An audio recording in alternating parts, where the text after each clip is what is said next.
Welcome back to the Healing Trauma video series. This is the fourth segment, so if you have missed the first three, I would highly recommend starting there. We have built upon each one to land in this place where we are going to talk about intergenerational trauma, meaning patterns of trauma that have gone through the generations and landed where we are today.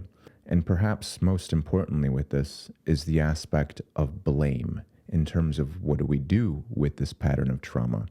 As we are going to see in this video, blame it's not helpful for anything that we're looking for. And when we blame others for these patterns that we've been handed and that we hold ourselves, as we'll see, we usually just end up hurting ourselves even more. So this is something that we want to be very careful of. So let's get started. If we look at our patterns of trauma, we find that we learn them from somebody or someplace, most likely our parents or our caregivers. These patterns are very painful and they have affected us and constricted us for our entire lives. For many of us, we've been consumed by these patterns. So if we look at where we learned these from, who did we learn them from, what we can see is the type of person who would do those painful dynamics to us when we were kids is somebody who also learned those patterns from somebody else, most likely their parents, who in turn learned it from somebody, most likely their parents. So when we're looking at these patterns of trauma, what we find is that these have been handed down the generations, most of the times unconsciously, unintentionally. Our parents didn't say, here's a terrible pattern that I have, and I want to make sure that you have it too. No, this is unintentional. They don't mean to do this because most of the times they're unaware of these patterns as they exist. So if we look at ourselves, this pattern that's inside of us, we might find the same dynamic in our own life where this pattern is flowing through us onto the people who are around us. It's unintentional. It's not malicious for the most part.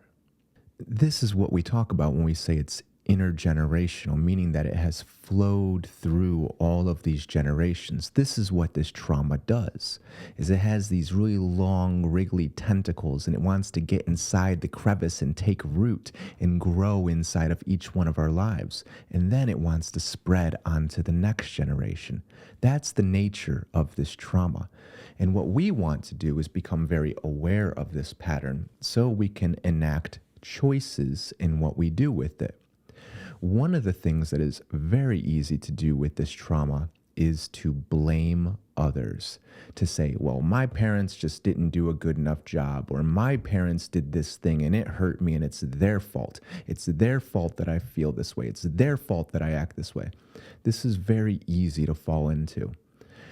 When we blame other people for these patterns that we have to be very careful. Because as I was just noting, these patterns are inside of us as well. When we really look at the relationship between a child and a parent, the child literally comes from the parent. They are out of the body of the parent. There is a combination of the two parents that come together to make this child. So the child is a continuation of their parents. So if we start to blame our parents, we have to be very careful here because we are also blaming ourselves. We carry these exact same dynamics. And when we look at how we treat ourselves, what I usually find is that we treat ourselves in a very harsh, critical, evaluatory, judgmental, punishing manner. Almost everybody that I work with has had a very harsh dynamic relationship with themselves, myself included. I am by far my own harshest critic, and I have to be very cautious and conscious of this. So when we look at this dynamic of the criticism, the judgment, so on, where did we learn to treat ourselves so harshly? We usually learned it from our parents. This is a reflection of the dynamic that we had in our relationship with our parent. So we mistake connection for conflict. We follow a path of conflict thinking that this is what connection and compassion looks like. In other words, we treat ourselves the same way that we were treated when the initial pain developed. This is what I would call a negative feedback loop, where my parents were really judgmental and critical and punitive towards me. So the way I adapted was by being good enough. So I'm always judging, criticizing, and evaluating myself to try to be good enough. This causes a ton of pain, and round I go. So if I want to blame my parents, do you see? I'm also blaming myself. And the way that I feel when I'm being blamed is I get scared, I get angry, it hurts, it causes shame. These are not the outcomes that I'm looking for, or that I think that anybody that I've worked with has ever looked for. So we want to be very cautious of this. Lastly, when we blame somebody for an emotion that we carry, or a circumstance or a situation that I'm in life, what exactly am I doing? What kind of role does that make me? Well, the role that I play here then becomes the victim. Somebody did this thing to me and I am the victim. And a victim is somebody who's helpless, who's powerless, who's defenseless, who's at the whim of the things that are happening to them. In other words, if I'm a victim, I'm always waiting for somebody to come and save me. So what I want to learn how to do here is I want to learn to be that person that I needed, that I didn't have. I have to become the one that I've been waiting for to come and save me. If I can start to recognize these patterns, if I can start to take accountability for them and enact responsibility with these, making conscious choices to do things differently, well, then I become very powerful. Yes, the thing that happened to me wasn't fair. Yes, the thing that happened to me was very painful. This is all true. I have to accept this. And if I can work with it, now I can begin to liberate myself from those patterns. This is where we have real power. We can't change the things that happen to us, but we can change the way that we relate to the things that happen to us. And we can change the way that we interact with it moving forward. We can choose to work with these patterns so they do not flow through us onto anybody else. Now, if we look at our world around us, what we find is that we have traumatized people, patterns of trauma just flowing on to everybody around us.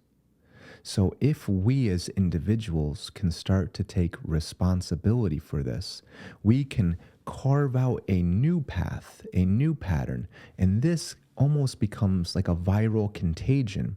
People are drawn to it, and the people who are following those old unconscious patterns of trauma and it's just flowing through them onto everybody else, they can start to see, here's an alternative. So in other words, these patterns of trauma have flowed through countless generations. And if you are becoming aware of them now, you have been given a great opportunity and an incredible responsibility to change a pattern that has flowed through this world and impacted countless people before you. You have the ability to change it. You have the power to enact changes. And this might not create a massive change in your lifetime. Maybe it will. I see it happen all the time, and it has absolutely changed my life. But there's a domino effect, a snowball effect that happens here, and it moves into other people as well. And we create a cascade of changes that flows through this entire world. And so, if this is resonating with you, if you're on this path, stay tuned, because in the next video, I'm going to talk about ways that we can enact this as a practice to make changes in our life and to improve the quality of life for those around us. Enjoy.